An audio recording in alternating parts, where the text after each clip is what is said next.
Hi guys, welcome back to our channel. Guys, మన ఛానల్లో cricket సంబంధించిన ప్రతి చిన్న అప్డేట్ మన ఛానల్లో రెగ్యులర్ వస్తుంటాయి. ఇంకా మన ఛానల్ని సబ్స్క్రైబ్ చేసుకోకపోతే గైస్ వెంటనే సబ్స్క్రైబ్ చేసుకోండి అండ్ పక్కన బెల్ ఐకాన్ని యాక్టివేట్ చేసుకోండి. అండ్ అదే ఇంకా మా వీడియోని లైక్ చెప్తే గైస్ వెంటనే లైక్ చేసి మన వీడియోలోకి ఎంటర్ అవుదాం. గైస్ తప్పకుండా లైక్ చేయండి. లైక్ చేస్తే మన వీడియో మార్కెట్కి ఫాస్ట్ రీచ్ అవుతుంది. ఇక ఐపీఎల్ 2026లో మ్యాచ్ నెంబర్ 8 వచ్చేసి Mumbai Indians versus Delhi Capitals. Guys, మరి ఏ టీం గెలుస్తుందో ఖచ్చితంగా కింద కాంక్షకత మెంచండి. అండ్ మీ యొక్క ఫేవరెట్ టీం ఏది అనేది కూడా ఖచ్చితంగా కింద కాంక్షకత మెంచండి. ఈ ఐపీఎల్లో మీ యొక్క ఫేవరెట్ టీం ఏది అనేది ఖచ్చితంగా కింద కాంక్షకత మెంచండి. నాకు కూడా తెలుస్తుంది మరి మనోళ్ళు ఏ టీంకి ఎక్కువ సపోర్ట్ ఇస్తున్నారు అనేది. ఇక ఈ మ్యాచ్ వచ్చేసి అరుణ్ జైట్లీ స్టేడియంలో జరగబోతుంది. మరి ఈవినింగ్ మ్యాచ్ ఖచ్చితంగా స్పిన్నర్లకైతే వెళ్ళిపోతుంటుంది.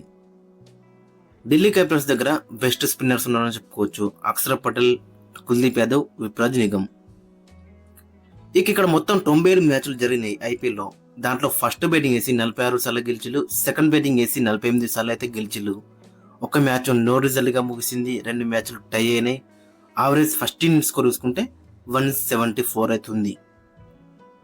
ఇక వీరి మధ్య హెడ్ రికార్డ్ చూసుకుంటే మొత్తం 37 మ్యాచ్ల్లో 16 మ్యాచ్లు ఢిల్లీ క్యాపిటల్స్ గెలిచింది, 21 మ్యాచెస్ ముంబై ఇండియన్స్ అయితే గెలిచింది.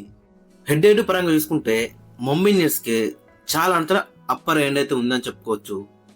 అండ్ గత సీజన్ లో వీరి మధ్య 2 మ్యాచ్లు అయితే జరిగినాయి. దాంట్లో 2-2 ముంబై ఇండియన్స్ గెలిచింది. ఇక టీం విషయానికైతే ఫస్ట్ మనం ముంబై ఇండియన్స్ టీం ఒకసారి చూస్తే ముంబై ఇండియన్స్ చాలా అంతర స్ట్రాంగ్ గా కనబడుతుంది. ఫస్ట్ మ్యాచ్ మనం చూసినాం కదా, మరి ఏ విధంగా గెలిచి వస్తున్నారు అనేది. కోల్కతా నైట్ రైడర్స్ 220 కొట్టింది. ముంబై ఇండియన్స్ చేజింగ్ లో ఎక్కడ కూడా తడబడకుండా ఈజీగా ఇంకొక 5 బాల్ మిగిలి ఉండగానే దాని అయితే చేజ్ అయితే వేసిళ్ళు. బ్యాటింగ్ లో కానీ బౌలింగ్ లో కానీ కంప్లీట్ టీం అయితే కనబడుతుంది ముంబై ఇండియన్స్. ఓపెనింగ్ లో చూసుకుంటే Rohit Sharma and Ryan Rickelton చాలా అంతలా మంచి ఓపెనింగ్ పేరు అయితే కనబడుతుంది. వీరిద్దరి మధ్య గత మ్యాచ్ లో 148 రన్స్ పార్ట్నర్షిప్ అయితే వచ్చింది, జస్ట్ 71 బాల్స్ లోనే. రోహిత్ శర్మ చూసుకుంటే 78 కొట్టింది 38 బాల్లో, 6 4లు 6 6లు 205 స్ట్రైక్ రేట్ తోని. ఈ మ్యాచ్ లో కూడా అలాంటి నాకే ఎక్స్పర్ట్ అయితే వేస్తున్నారు. మరి ఏ విధంగా రాణిస్తున్నది ఇంట్రెస్టింగ్ గా మనకైతే కనబడుతుంది. అండ్ మరోవైపు రయాన్ రికిల్టన్ కూడా ఎక్కడ కూడా అతను కూడా తగ్గలేదు. 80 కొట్టిండు 43 బాళ్లలో, 4 4లు ఏకంగా 8 6 అయితే కొట్టిండు 188 స్ట్రైక్ రేట్ తోని. మళ్ళీ ఈ మ్యాచ్ లో ఈ ఇద్దరి దగ్గర నుంచి మంచి పార్ట్నర్షిప్ వచ్చింది అనుకో, తర్వాత వీళ్ళకి చాలా అంత మంచి బ్యాటింగ్ లైనప్ అవుతుంది. ఈజీగా మ్యాచ్ అయితే గెలుస్తారు. చేజింగ్ లో అని ఫస్ట్ బ్యాటింగ్ చేసినా అని 250 కొట్టేటట్టు అయితే కనబడుతుంది. ఫస్ట్ బ్యాటింగ్ వేస్తే 250 ఈజీ కొడతారు. చేజింగ్ లో 200 టార్గెట్ ని ఈజీగా కంప్లీట్ చేసేటట్టు అయితే కనబడుతుంది టీం వచ్చేసి. ఇక తర్వాత వీళ్ళకి సూర్యకుమార్ యాదవ్ ఉన్నాడు. సూర్యకుమార్ యాదవ్ కూడా గత మ్యాచ్ లో అచ్చుడే 3 4లు అయితే కొట్టిండు, 200 స్ట్రైక్ రేట్ తోని 16 అయితే కొట్టిండు. ఇక తర్వాత చూసుకుంటే తిలక్ వర్మ కూడా 4 4లతోని 20 రన్స్ అయితే స్కోర్ చేసిండు గత మ్యాచ్ లో. అండ్ గత సీజన్ లో ఢిల్లీ క్యాపిటల్స్ పైన ఒక హాఫ్ సెంచరీ అయితే స్కోర్ చేసిండు.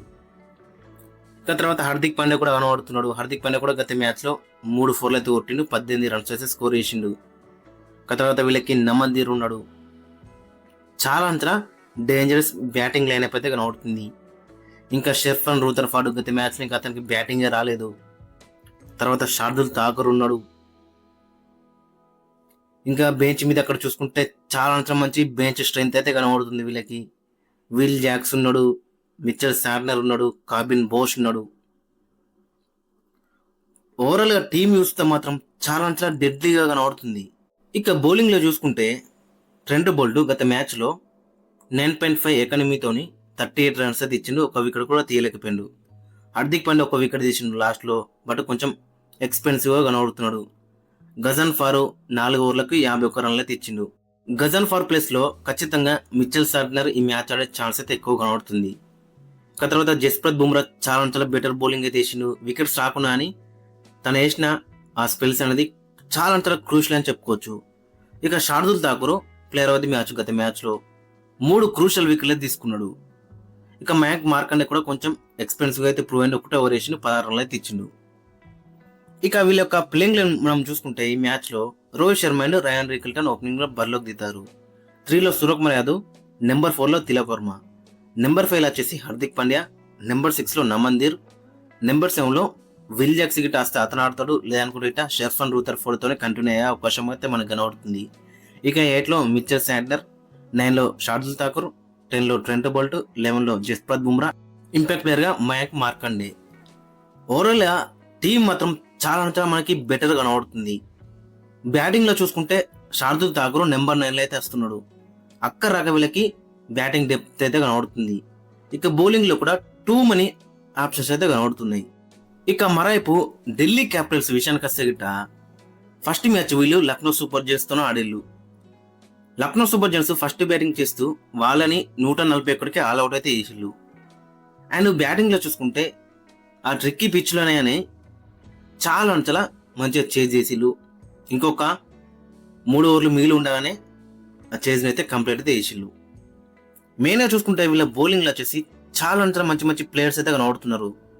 లుంగి ఎంగిడి, ముఖేష్ కుమార్, అక్షర్ పటేల్, టి నటరాజన్, కుల్దీప్ యాదవ్, విప్రాజ్ నిగమ్ అందరు కూడా వికెట్ టేకింగ్ బౌలర్స్ అని చెప్పుకోవచ్చు. టి నటరాజన్ గత మ్యాచ్ చూసుకుంటే 3 క్రూషల్ వికెట్లే తీసుకున్నాడు. జస్ట్ 29 రన్స్ మాత్రం ఇచ్చిండు 4 ఓవర్స్లో. ముఖేష్ కుమార్ 3 ఓవర్లకి 17 రన్స్ మాత్రం ఇచ్చిండు. పవర్ ప్లేలో మాత్రం చాలా బెటర్ బౌలింగ్ అయితే వేసిండు. తర్వాత Lungi Ngidi main important wicket Nicholas Purohit అయితే తీసిండు. మొత్తం 3 వికెట్లే తీసుకున్నాడు గత మ్యాచ్ లో. అక్షర్ పటేల్ కూడా 1 వికెట్ తీసిండు. సో ఓవరాల్ బౌలింగ్ యూనిట్ వచ్చేసి చాలా స్ట్రాంగ్ గా కనబడుతుంది. ఇక బ్యాటింగ్ లో చూసుకుంటే కేఎల్ రాహుల్ అయితే కొంచెం డిసప్పాయింట్ చేసిండు. పాతుమ్ నిసాక డిసప్పాయింట్ చేసిండు. చెప్పాలంటే టాప్ 3 మొత్తం డిసప్పాయింట్ చేసింది. Sameer Rizvi and Tristan stumps ని మెచ్చుకోవాలి. ఇక్కడ వాళ్ళిద్దరే దగ్గరుండి మ్యాచ్ అయితే ఫినిష్ చేసిళ్ళు అండ్ గెలిపించిళ్ళు. ఇక ఈ మ్యాచ్ లో మరి ఏమైనా చేంజెస్ చేస్తారంటే ఖచ్చితంగా మరి పాతుమ్ నిసాక ఆడతాడా, లేదంటే పృథ్వీ షా ఆడతాడా, అభిషేక్ పొరల్ ఆడతాడా, లేదంటే కరుణ్ నాయర్ ఆడతాడా. గత సీజన్ లో కరుణ్ నాయర్ ముంబై పైన మంచి నాకైతే ఆడిండు. మరి ఏమైనా కరుణ్ నాయర్కి ఛాన్స్ ఇస్తారా అనేది కూడా చూడాలి, లేదంటే పృథ్వీ షాకి ఛాన్స్ ఇస్తారా. బట్ ఓవరాల్ టీమ్ చూస్తే మాత్రం చాలా స్ట్రాంగ్ గా కనబడుతుంది. బ్యాటింగ్ లో అని బౌలింగ్ లో అని కంప్లీట్ టీమ్ కనబడుతుంది వీళ్ళది కూడా. ఇక ఫైనల్ గా వీళ్ళ యొక్క ప్లేయింగ్ లో కూడా మనం చూసుకుంటే KL Rahul and Pathum Nissanka opening లో బరిలోకి దిగుతారు. నెంబర్ 3లో నితీష్ రాణా, నెంబర్ 4లో సమీర్ రిజ్వీ, నెంబర్ 5లో ట్రిస్టన్ స్టబ్స్, 6లో డేవిడ్ మిల్లర్, నెంబర్ 7లో అక్షర్ పటేల్, 8లో విప్రాజ్ నిగమ్ రాక వీళ్ళకి బ్యాటింగ్ అయితే కనబడుతుంది. 9లో కుల్దీప్ యాదవ్, 10లో లుంగి ఎంగిడి, నెంబర్ 11లో ముఖేష్ కుమార్, ఇంపాక్ట్ ప్లేయర్ గా టి నటరాజన్. ఓవరాల్ చూసుకుంటే బౌలింగ్ లో టూ మనీ ఆప్షన్స్ కనబడుతున్నాయి. బ్యాటింగ్ లో కూడా చాలా డెప్త్ అయితే కనబడుతుంది. అండ్ మెయిన్ గా బౌలింగ్ వచ్చేసి వీళ్ళకి చాలా స్ట్రాంగ్ గా కనబడుతుంది. అందరు కూడా వికెట్ టేకింగ్ బౌలర్స్ లాగానే కనబడుతున్నారు. గైస్ మరి మీరేమనుకున్నారో ఖచ్చితంగా కింద కామెంట్స్ కింద మెన్షన్. మరి ఏ టీం స్ట్రాంగ్ ఉంది అనేది ఖచ్చితంగా కింద కామెంట్స్ కింద మెన్షన్. ఏ టీం గెలుస్తుంది అనేది కూడా ఖచ్చితంగా కింద కామెంట్స్ కింద మెన్షన్. అండ్ మీ యొక్క ప్లేయింగ్ లింక్ కూడా కింద కామెంట్స్ కింద మెన్షన్.